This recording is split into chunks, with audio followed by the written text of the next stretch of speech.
so excited to share this interview discussion with none other than Gill Rapley. Dr. Gill Rapley is known internationally because of her contribution to the baby-led weaning method. She pioneered this approach and she has studied for many years with regards to infant feeding and child development. Thus, she gained her master's degree in 2005 and her PhD in 2015. She's also an author. She co-authored the book Baby-led Weaning: The Essential Guide with Tracy Merkett. So, if you're a new mom or you don't have any idea what baby-led weaning is, I hope this video could be a learning tool for you in order for you to be more confident in this complementary feeding approach and just be inspired by her message. So, here it is. Earlier, I had a short introduction about yourself and your contribution to the baby-led weaning, but we really wanted to hear this from you. It's about the history of baby-led weaning, and could you tell us about this? What's the story of baby-led weaning and baby-led weaning approach, and how did it started? Right. It started in my career as a health visitor. Working with well children in the community, doing things like immunizations and developmental checks, and giving parents advice and support around caring for their baby and feeding is a big part of that. And I found that so many parents were struggling to introduce solid foods to their baby. And what I saw was that the babies didn't seem to be enjoying the experience either.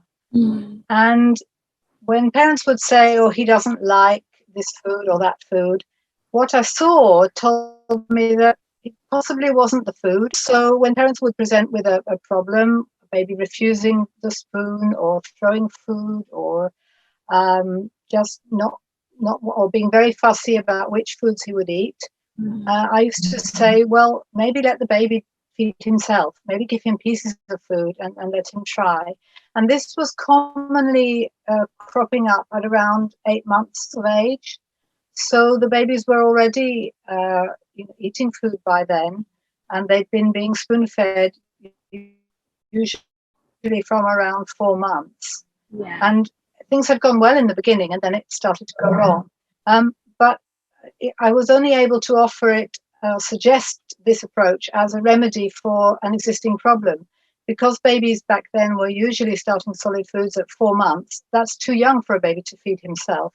So it couldn't be the only way or the way to begin.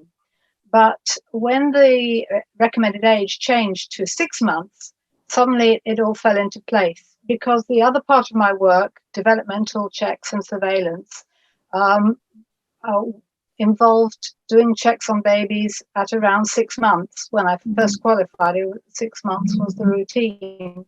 And what we would see then, if a baby was developing normally, was that they would be reaching out for things, grabbing hold of those, but we didn't recognize them because, as far as we were concerned, the babies were being spoon-fed. But the change in the recommended age brought all of that together. And I just thought, what would happen if we just let babies do it for themselves? If we just gave them the opportunity to reach out and grab food, the same way we give them the opportunity to crawl or to walk. And that's how baby-led weaning was born. Yeah, and I would like to emphasize what you said, that it's all about giving opportunities for babies to learn. And surprisingly, it's not a fad. And as you know, it's been expanding here in the Philippines as well. All right, so let's move on to the next question. This relates to the most reliable list that the parents should know before they start their baby-led weaning journey. And it's the list of readiness, signs of readiness. So how did you came up with these true signs of readiness? Well, really, in a way, there's only one sign, and that is that if you put food in front of the baby, if he picks it up and takes it to his mouth, then he's ready. It's as simple as that. For safety, we do need the baby to be able to sit upright. So babies who perhaps are developmentally delayed may need to start solids a little later. But that's really the only safety precaution. Otherwise we can leave it to the baby. There are other signs of readiness that are still talked about. So, for example, that the tongue thrust reflex has gone, the reflex that makes the baby push a food or a spoon out with his tongue. This is irrelevant at 6 months. For normally developing babies, it's already disappeared.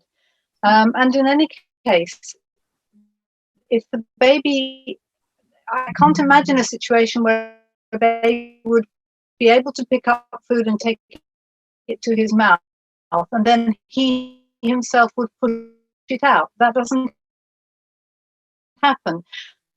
The emphasis on this reflex was only when we were trying to decide where okay to put a spoon in a baby's mouth.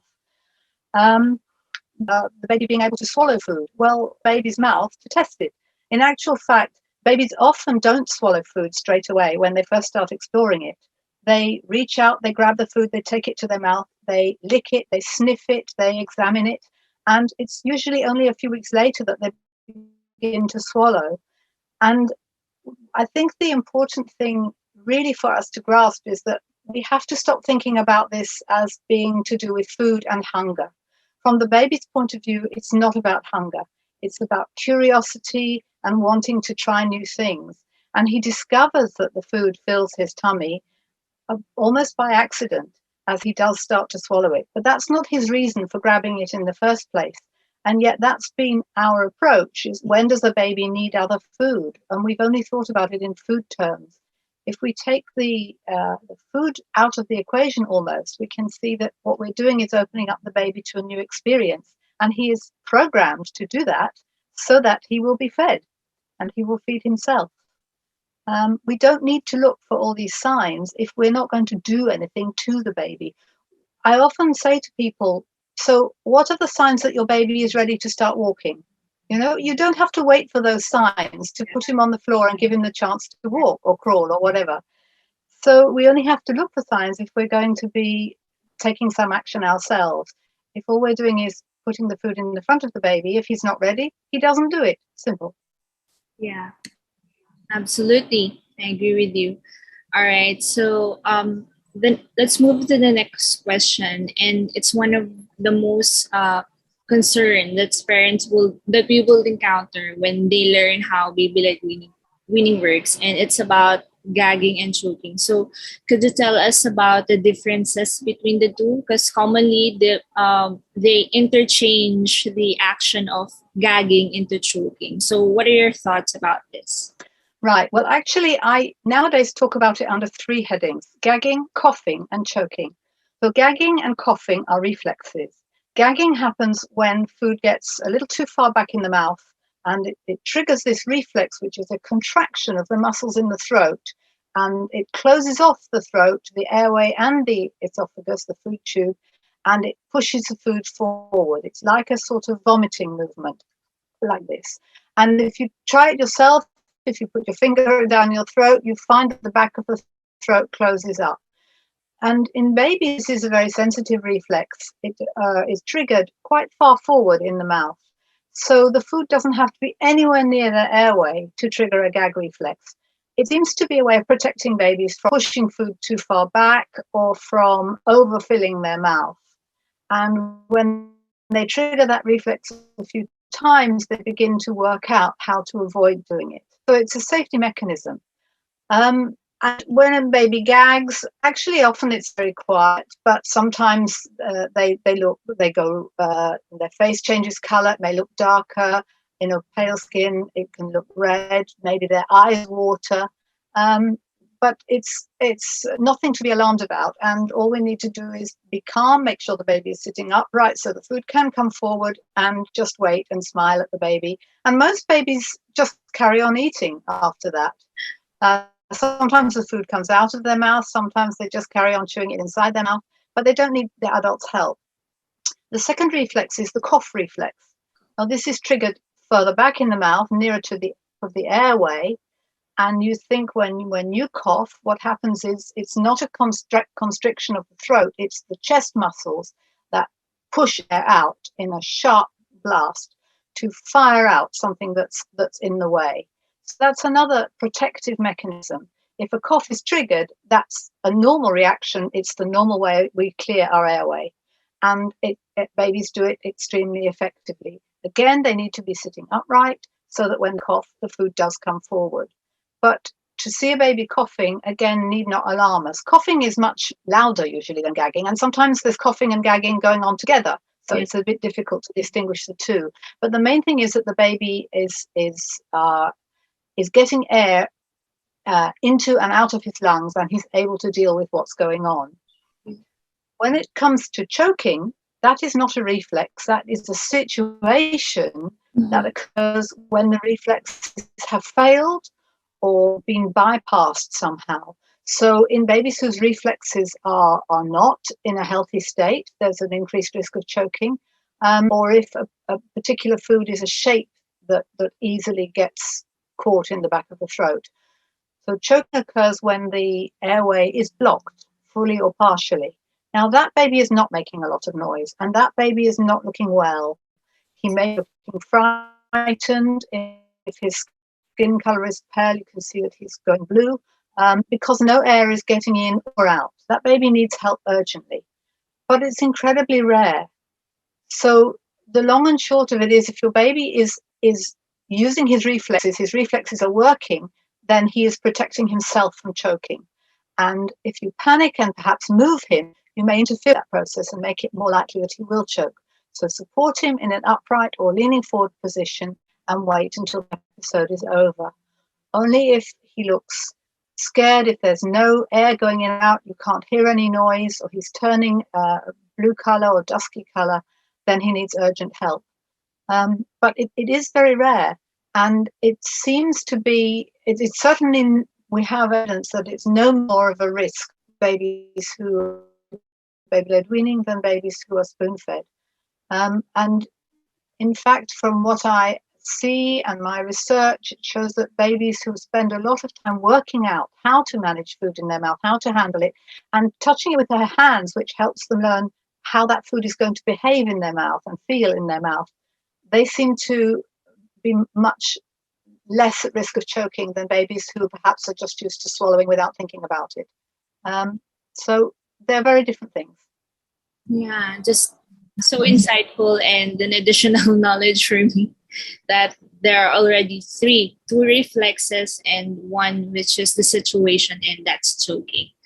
All right, so for the fourth question, and it's about food, related to food.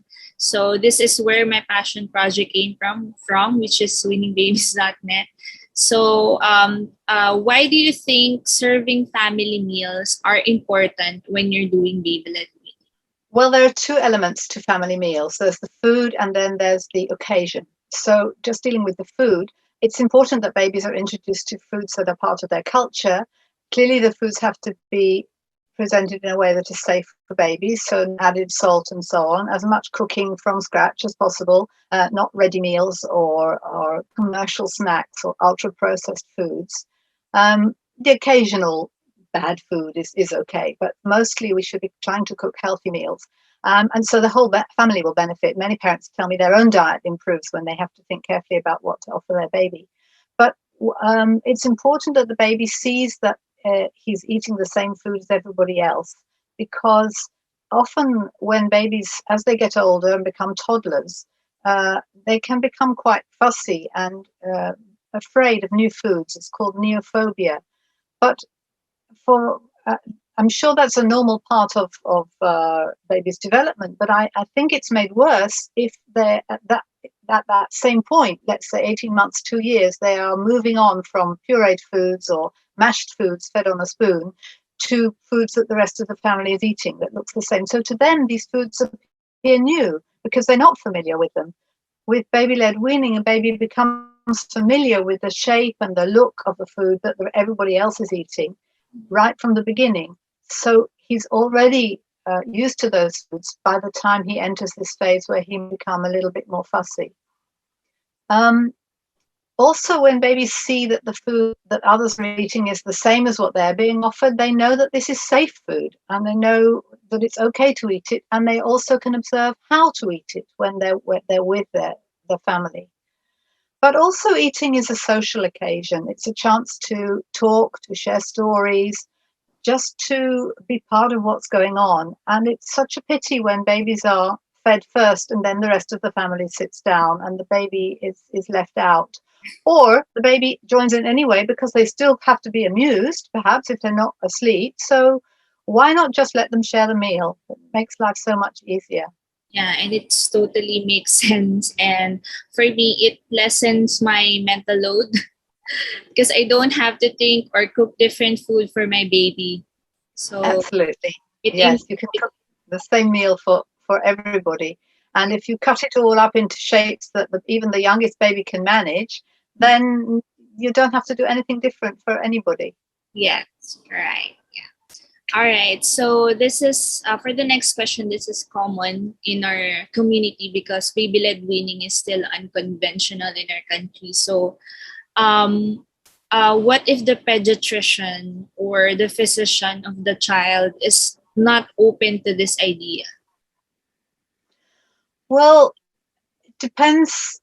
It's a difficult one because a lot of health professionals are nervous and cautious about it. I would encourage them to read some of the papers that have been written about baby-led weaning and to understand what it is. A lot of them are worried because they don't understand. They think it's going to put the baby at risk, or they think the baby won't eat enough. But our ideas about what babies need to eat, the amount they need to eat, certainly has changed. Unfortunately, a lot of pediatricians still recommend solid foods from 4 months. And one of the things I think is interesting about the whole baby-led weaning issue, and one of the myths that gets uh, people worried, is that they think this giving of pieces of food to babies of 6 months and onwards is something new. It isn't new. In the days when when purees were introduced at, let's say, 4 months, by 6 months, parents were being recommended to give their baby food to hold. The recommendation was, when he's interested, when he's able, start letting him feed himself. Mhm. So the only difference is that there hasn't been the purees beforehand. The idea of a baby feeding himself at 6 months is absolutely not new. Um, and I think the problem arises when you have a pediatrician who wants to recommend solid foods from 4 months, but a parent who wants to do baby-led weaning, which is not possible till 6 months. So I think, unfortunately, a lot kept up to date with the recommended age. If they will understand, first of all, that the baby doesn't need food before 6 months, then it's perhaps easier for them to see how he doesn't need the purees and the spoon feeding either. Yeah, and especially if you're a proactive mother, you would um, have time to research, like what you've said, for you to be more informed for this idea and be confident for this approach. All right. So Yes. this is the last one, and it's about. Could you give us a tips for parents or mothers who wanted to try this approach? What are your tips and message to them? Like you said, really, be informed, do some research, read about baby-led weaning. The book I wrote with Tracy is an excellent start. There's a lot of stuff on the web. And just try to see life from your baby's point of view. If babies are reaching for your car keys and your mobile phone and trying to take it to their mouth, they're trying to tell you something. They can do the same with food. We just have to make the food into a shape and a size that they can hold. Many people assume that babies should start with very small pieces of food because the old idea was to start with purees and then have mashed food with lumps in and then very small pieces and so on, and eventually larger pieces. With baby-led weaning, it's really the other way around because the baby needs to be able to hold the food. And a baby of 6 months can't pick up something small with his thumb and forefinger. He has to use his whole hand, and he's not able to open his hand to get at what's in it, so he needs to have something which sticks out. So something the shape of a finger is about right for him to grab. And we need the foods to be soft enough that they are able to be munched, but not so soft that they just disintegrate when he squeezes them. So lightly steamed vegetables is usually a good one to start with. It's possible to cut most foods into the shape that a baby can manage. Many people don't realize that you can start with meat. You can cut meat into a strip that the baby can hold, or you can make pâtés with ground or nutrients that a baby is likely to need, that is more than what they can get from breast milk or formula, is iron. And meat is the best source of iron. Eggs are another good source. If it's the parents are vegetarian, then there are foods like lentils and green vegetables and so on that will give the baby iron. But again, it's a throwback to the days when we were starting with apple puree at 4 months. We don't need to think like that when we're starting at 6 months. So babies can have really pretty food or laden with salt or sugar. Must be my age. The thing is to just go for it. You will be amazed by what your baby can do, and allow them plenty of time. Don't expect them to actually eat at the very beginning, because that's not why they're doing it, and it's not what they need. At 6 months, milk is still all they need, and that's okay for quite a few more weeks. What they need is the opportunity to start discovering food, so that by the time they are beginning to need it in terms of nourishment, they're already able to get it to their mouth and chew it. So at first, the baby may just get it to his mouth, he may sniff it, he lick it, he might bite off a piece and then it will fall out. That's all part of his discovery. And it's important that he goes through those stages in order to be safe when he does begin to actually eat purposefully. Right, absolutely. Thank you for your message, Jill, and I appreciate your time and effort, especially the insights that you gave to us. Anything you wanted to add? Thank you. I'll happily just enjoy it. Enjoy it. I know the business of weaning can be scary for parents. It's a huge milestone. But if you let your baby show you the way, then actually it's less scary, because you don't have to make so many decisions. The baby knows what he's doing.